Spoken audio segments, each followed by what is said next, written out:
And anything I say is pertinent to Westboro. So most commissioners are going to be very similar, and I've worked in a couple other communities. But if I say something, it only is germane to Westboro. And one of the reasons I came here because you're a neighboring community, so I assume that you might come into Westboro someday. So I'll speak to specifically about what goes on with Westboro. A lot of things that Mike touched upon were right on. I've actually had realtors come into the office, not just in Westboro, but in previous or other communities I've been into. And that's been going on for a while, actually. It's not in the last couple of years. I've seen it go on for a number of years. Some realtors are better about that than others. So they'll come into our files and see if there's open permits. A few of the permits you really want to be aware of, as Mike indicated, basements, attics, and accessory dwelling units. So the definition of accessory dwelling units varies from community to community. Westboro, it's called an accessory dwelling unit. It's referenced like a in-law apartment. So those are very critical because there's a lot of life safety issues that can go into an accessory dwelling unit. Some towns will allow them to be rentals, some won't. So there's some zoning components of those as well. But the key to that is if you're advertising a building or a house as having an au pair or an accessory dwelling unit, you want to make sure that in fact it is.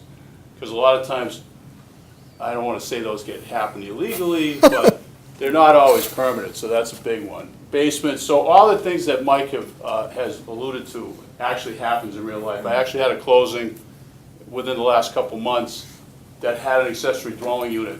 It was initially done correctly, but there was some zoning issues, so that couple, before they ended up closing, had to go back to the zoning board of appeals and get some things straightened out. But we were able to work through those issues. So a lot of times the commissioner will work with you on that stuff. Yes, we can be pains in the butts, I get that. But to be honest with you, it's good for your clients too. It's always good to get the permits too, because we're here for life safety and for the benefit of the homeowners. So, we're trying to work with you on that. As far as closing things out, generally, again, in my community or in communities I work in, we don't do destructive inspections. So if the work's been done and it wasn't appropriately inspected through all the roughs and various stages of the permit, unless there's something that looks grossly wrong, we're not going to normally go in there and tell you have to rip it apart. We've minimally done that over the years, but not often. It's only if something's glaringly wrong. So those are good things to keep in mind. But I've had several basements and or attics have to come back. If we don't have records on it, we can't prove when they were put in, we would have them pull a new permit. And then again, we would go in, do the inspections as best we can. We would generally make some notes on it that there were visual inspections. We didn't do a destructive inspection. So there's not too many communities that won't work with you, I would think, to some regard on that. But it's always good to go back in the files. As Mike alluded to, Westboro, we've gone to online permitting. We actually have electronic database for old permits. But believe it or not, we do lose permits. I mean, that does happen. I know it's hard to believe, but it happens in every community. Sometimes the paperwork will get lost. It's another reason, if you're talking to your clients or whatnot, to remind them to keep the paperwork. So generally what I tell our customers when we sign off on a building permit card, that they keep that card so there's some proof that inspections or a permit had been pulled at some point. You also might want to remind them too, if you're dealing with anybody that does additions or any remodel for that matter, that they get a certificate of occupancy. That's a big thing too. So if you get that certificate of occupancy, the town has then released the permit and said, yeah, the work has been done to some kind of standard, whatever that may be. So some of that when Mike's done, I just want to kind of open up to questions because sometimes it leads to other questions. So, I can drone on and on about permitting because I love permitting, but yeah. What if somebody just wants to update their bathroom? They're not putting a new bathroom in, but they're doing tile, replacing shower, tub, toilet. Okay, so plumbing's very good. In the state of Massachusetts, you're not allowed to do your own plumbing without a licensed plumber. Right. Outside of replacing, I think you can replace a washer or whatnot. There's some minimal repairs that you can do legally, but generally, if you're doing a like-in-kind replacement, so this is true for bathrooms, kitchens, You don't need a building permit per se, but you need at least a plumbing permit and or an electrical permit. Now, again, the caveat is it's a like-in-kind replacement. So somebody comes in and pulls your cabinets off your wall and puts brand new cabinets, that's okay. But more often than not, people say, they'll say, we're just gonna pull the cabinets off. Well, that's okay, but next thing you know, they're opening up your floors, they're opening up walls. So the caveat is like in kind, you're not opening things up. Once you start to open things up, then all bets are off, you need a building permit. So minimally, if you see a kitchen or a bathroom that's been remodeled, you wanna find out to what extent it's been remodeled, but you at least should see a plumbing inspection, or permit, I should say, and or an electrical. Once you see that, then generally, if the plumbing inspector goes in, they'll make an assessment to whether they think a building permit should be there. Obviously, if you walk in, there's no drywall anywhere, there should have been a building permit, so we can usually recognize that. Yes? So if I'm hiring someone to redo my kitchen, who is responsible for getting those permits? Well, it should be your contractor. Right, so I'm to trust them and follow up with them? Exactly, so I'm hiring them, I don't know, I got 4 kids and I don't have time to chase this. As a consumer, do I then have to, how do you know that you're supposed to do that? Well, so there's, over the years, some of the watchwords you'll get is if the contractor says to you, well, one, if they say you don't need a permit, that's usually a sign that you're in trouble. 2, if you don't see a physical card of some sort. So, you don't have any responsibility. You're getting, well, I should say that, but as a homeowner, you're trusting that the contractor you hire is doing that. So there's a few things that can happen. You can check with your local municipality. I can't speak for Hartley, I'm not sure, but for instance, with Westboro, you can actually go online now and search our records. So anything in the last year or so, you can easily tell if there's a permit on it. You don't even have to register with our site. You can go to the town of Westboro, click onto our link, our hyperlink, and go right there and look up your address and see if there's a permit on it. It'll tell you whether it's closed, what the status of it. You can see when the inspections were done. So as a whole, what I would suggest if you're talking to your clients, minimally find out from the contractor if they pulled a permit. If they tell you yes and they don't show you any evidence of that, they're probably lying to you. I know it's hard to believe, but they're probably not truthfully on that.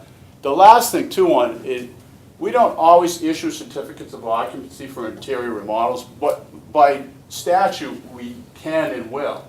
So you should ask, and to be honest with you, I would suggest you don't make final payment until you actually see that document. I was waiting for that. That's probably your strongest thing, is that if you get what's called a certificate of occupancy, that means that the work has been completed and is code compliant to the best of the inspector's ability. Now, if you're doing a like-in-kind replacement with plumbing and electrical permits, you're not typically going to see that. You're not typically going to see a certificate of occupancy. They're usually associated with a building permit. But you can still, don't be afraid to have your customers or yourself call that department.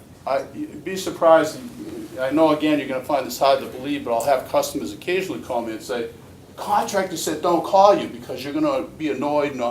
No, they're telling you that because they're probably not doing something they're supposed to be doing. I'm never annoyed by a customer calling me and asking me these type of questions. So again, this is sort of like what should have happened when we did the work. So Absolutely. let's say that you're taking a listing, there are no permits. Now what do you do to take the listing and to clear up what isn't there? Well, I guess How it do you depends fix on it? from my perspective, it depends on what the issue is. As Right. Mike alluded to, roofs, we get that often. The problem with roofs. No well, gas hot water tank permit pulled. Well, so that could be an issue too from a plumbing standpoint, because you have to be careful that it's plumbed correctly. And so if you have some kind of fly-by-night company that came in and put that in, or you had a homeowner do it, there's nothing to prevent them.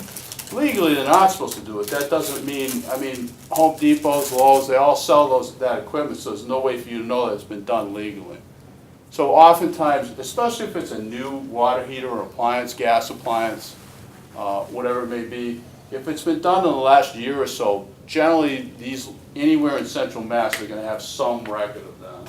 And I would be suspect if they don't have a plumbing permit.